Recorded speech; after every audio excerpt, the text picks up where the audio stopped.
വീണ്ടും ഫ്ലേമിംഗ് തിങ്സിലേക്ക് എല്ലാവർക്കും സ്വാഗതം. കൊണ്ടൽ ഫിലിം കണ്ടു.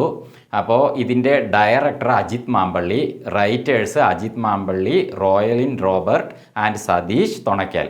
പിന്നെ ഇതിൻ്റെ പ്രൊഡ്യൂസർ സോഫിയ പോൾ. പിന്നെ ഇതിൽ അഭിനയിച്ചിരിക്കുന്നവർ ആൻ്റണി വർഗീസ് അഥവാ പെപ്പെ, രാജ്ബി ഷെട്ടി, നന്ദു, പ്രമോദ് വെള്ളിയനാട്, ഷെബീർ കളരിക്കൽ, ഉഷ അഥവാ ഹസീന ഹനീഫ്, മണികണ്ഠൻ ആചാരി, പിന്നെ മറ്റ് ചില ക്യാരക്ടേഴ്സും.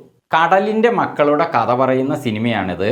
പക്ഷേ സത്യത്തിൽ ഇതിൽ കടലിൻ്റെ മക്കളുടെ അഥവാ കടപ്പുറത്തിലെ മുക്കുവരെ സംബന്ധിച്ച് ജീവിത രീതിയെ സംബന്ധിച്ചല്ല ഈ സിനിമയുള്ളത്. പക്ഷെ നമുക്ക് ഈ സിനിമ കാണുമ്പോൾ അവർ ഈ രീതിയിൽ തന്നെ എടുത്തിരിക്കുന്നത്. പക്ഷേ ഇതിൻ്റെ പ്രമേയം അതല്ല. ഇത് കുറച്ചൊരു ഭീകരത അന്തരീക്ഷമുള്ള ഒരു സിനിമയാണ്.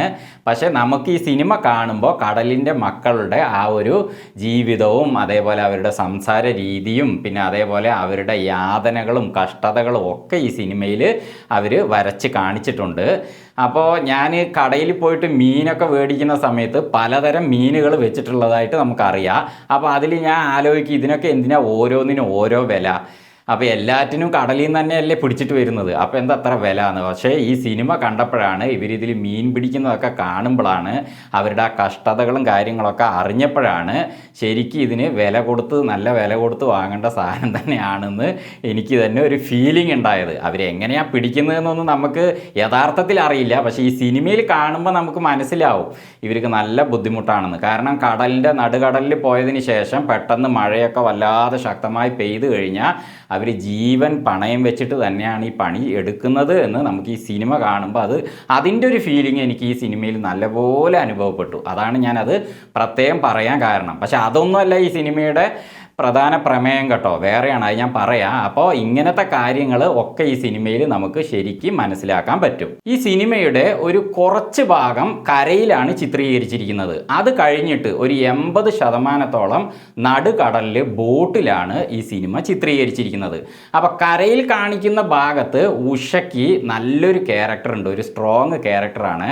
ഒരു വില്ലത്തിയുടെ നല്ലൊരു ഗംഭീര ആ ഒരു തുറിച്ചു നോട്ടവും ഭയാനകമായ ഒരു സ്വഭാവമൊക്കെ അവർക്ക് കൊടുത്തിട്ടുണ്ട്. അത് നന്നായി ചെയ്തിട്ടുണ്ട്. പിന്നെ ബാക്കി ഭാഗമൊക്കെ കടലിൽ വെച്ചിട്ട് അതിൽ രാജ്ബി ഷെട്ടിക്കും അതേപോലെ പെപ്പയ്ക്കും തുല്യ റോളാണ് കൊടുത്തിരിക്കുന്നത്. അവർ രണ്ടുപേരും നല്ല സ്ട്രോങ് ആയിട്ട് തന്നെ ചെയ്തിട്ടുണ്ട്. ഈ സിനിമയിൽ എനിക്ക് ഏറ്റവും ഇഷ്ടപ്പെട്ട, ഏറ്റവും കൂടുതൽ ഒരു ഫീലിംഗ് നൽകിയ ഒരു വ്യക്തി ഷെബീർ കളരിക്കൽ എന്ന ഈ സിനിമയിലെ വില്ലനാണ്. വില്ലെന്ന് പറഞ്ഞാലും പോരാ, ഒരു ഭീകരത നിറഞ്ഞ ത്രില്ലിങ് തരുന്ന ഒരു വില്ലനാണ്. പുള്ളിയുടെ കൂടെയുള്ള പ്രമോദ് വെള്ളിയനാട്, നന്ദു, പിന്നെ മറ്റൊരു വില്ലനുണ്ട്. ആളെപ്പോഴും നായകനെ തുറിച്ച് നോക്കിക്കൊണ്ട് എപ്പോൾ നമുക്ക് അയാളെ എന്തെങ്കിലും ചെയ്യാം അങ്ങനെ ഒരു ചിന്തയോടെ. ഇതിലെ വില്ലന്മാരൊക്കെ തന്നെ അങ്ങനെ തന്നെ.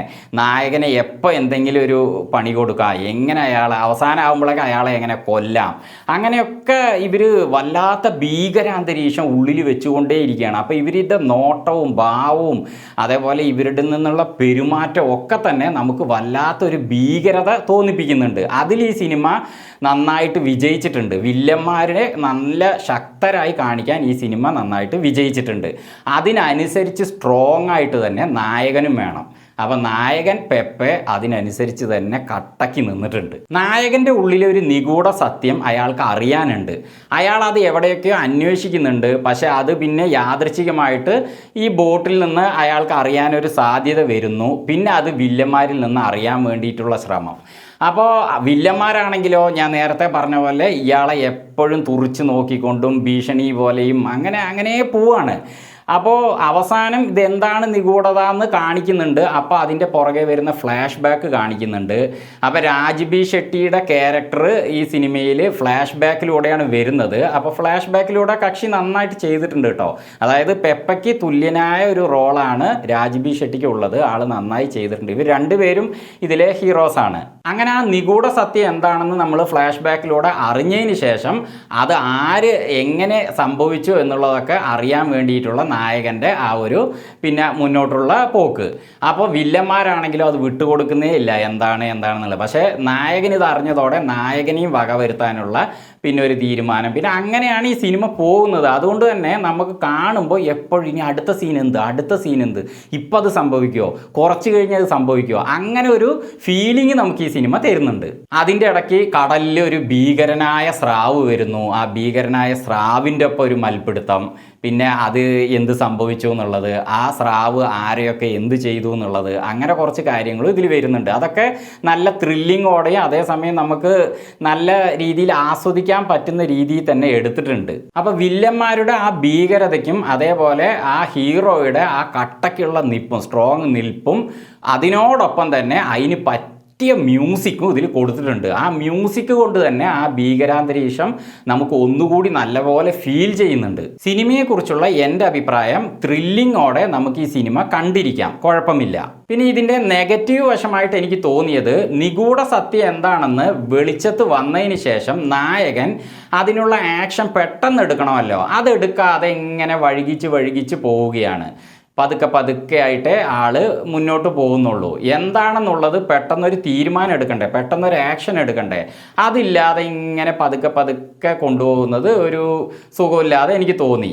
അപ്പം അതേസമയം ഈ വില്ലന്മാരാകട്ടെ ഇടയ്ക്കിടയ്ക്ക് നായകനെ അപായപ്പെടുത്താൻ ശ്രമിക്കുന്നുണ്ട്. അപ്പോൾ അപായപ്പെടുത്താൻ ശ്രമിക്കുമ്പോൾ തന്നെ അതിനുള്ള ഉത്തരം അപ്പം തന്നെ കൊടുക്കണ്ടേ, അല്ലാതെ നായകൻ അതിൽ നിന്ന് മാറി പോയിട്ട് വീണ്ടും മിണ്ടാതിരിക്കുക, പിന്നെയും വീണ്ടും ഇവർ അപായപ്പെടുത്താൻ ശ്രമിക്കുക, അപ്പോൾ വീണ്ടും അവരോട് ഒന്ന് പൊരുതിയതിന് ശേഷം മിണ്ടാതിരിക്കുക. പിന്നെ സിനിമയുടെ അവസാനമാണ് ശരിക്കൊരു ആക്ഷനിലേക്ക് ഇറങ്ങി കാര്യങ്ങൾ എത്തുന്നത്. അപ്പോൾ ആ ഒരു ബുദ്ധിമുട്ട് എനിക്ക് ഒന്ന് ഫീൽ ചെയ്തു. അപ്പോൾ കൊണ്ടൽ ഒരു ഭീകരാന്തരീക്ഷം.